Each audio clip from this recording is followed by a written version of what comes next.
In 2017, developer Deer Farm released a shoot-'em-up called Shikhondo Soul Eater. It's a quaint title with awesome artwork and an atmospheric, cool, yet creepy, otherworldly style.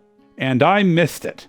I didn't even know that it existed. As a lifelong shoot-'em-up fan who first learned how to dodge bullets using a combination of Gradius 3 and Castle Shikigami 2, I was bummed that I missed it.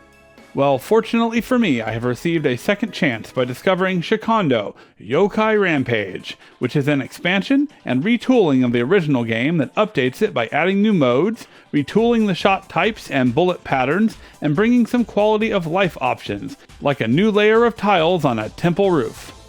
Thanks to publisher CFK for the review copy, and thanks for the chance to tell others that this game is out there so they don't miss out. Shikhondo is like a dark Toho game, but without the slow pacing and the incessant piano music. You choose from two characters, a girl with a sword and the other one who is apparently the Grim Reaper herself. Your goal is to defeat yokai that have escaped from hell. There is some story and light-hearted dialogue that made me chuckle a bit. The controls are really tight and streamlined, and you'll never feel like an imbalance in the speed of your character got you killed, at least not more than once. The gameplay structure is shoot while using a secondary button to slow your movement and concentrate your shots. Keep attacking to build up a meter that gives you souls from defeated enemies. This is your score modifier. Graze bullets to increase your soul gauge. When the gauge is full, press the bomb button to cancel out bullets on screen and absorb a bunch of souls for a short time, increasing your modifier. While in this mode, you can use a bomb to deal even more damage. To maximize your score, you'll want to be in soul absorption mode as much as possible, and that means lots of bullet grazing. I like this system because you can hang on to a full soul gauge and use it to cancel out a bullet horde without using a bomb. Very helpful if you need to survive. Obviously your score will be lower, but it's better than dying and losing all of your points. The game's presentation is mesmerizing. Enjoy shooting the enemy yokai and fighting bosses in 6 stages with beautiful backgrounds that look like a painting. There aren't too many enemy types in the game, but the yokai bosses are really worth the playthrough. They are creepy and unsettling and also, boobs. The soundtrack is awesome and varies between melodic electronica and a bit of rock and roll thrown in.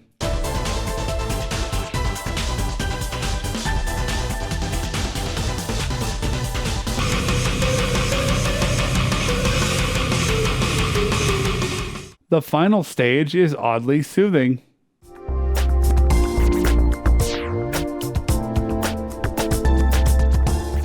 There are different modes, including arcade, a dual mode where you can switch between both girls, a boss rush, a novice mode, a one life only hardcore mode, and a customized mode, which lets you practice those pesky bosses. In terms of difficulty, this game is pretty tough as expected. There are some difficulty modes, including one where you take no damage, but even on normal, there are some tricky formations. Bullets that change direction, or a pattern where you get trapped in a small opening and still have bullets fired at you. Sometimes there are so many colors on screen, your little green hitbox just blends in. For only $15, I can recommend this for shoot-'em-up fans at least. There is more than enough challenge and modes to keep all of us occupied. But I think that if you are the kind of player that goes to a convention and credit feeds the game and doesn't play it again, this is not for you. Overall, I feel that they managed to strike a balance of good production value on a budget. The game is also well-paced and draws you in. Runs are not very long, and you can do several before getting burned out. As for negatives, I do feel that the scoring is a bit underwhelming. A good scoring system presentation makes you feel good when you pop an enemy or a screen full of them for points. And while it's nice in this game, it's not a big enough dopamine hit for me. Also, the curtain fire is hard to see on your average monitor, because those bullets are pretty small. At least you can tate your screen on its side if you need things a bit bigger. It is a setting in the options. When the character's legs touch the bottom of the screen, that's it. You can't go back as far as you want, and there's no clear barrier between the edge of the playable area and the text box. So you may not back up far enough and get clipped by bullets until you figure it out. Also, the Grim Reaper character has a black shot that completely blends into some of the backgrounds, and while strange, it's not too bad. Every time you start or restart, especially on boss rush or customized mode, you have to sit through the character selection and the tutorial again. You can skip the tutorial, but it would be nicer if you just restarted right on the boss. Also, there's this formation on the stage 4 boss. I just can't even right now.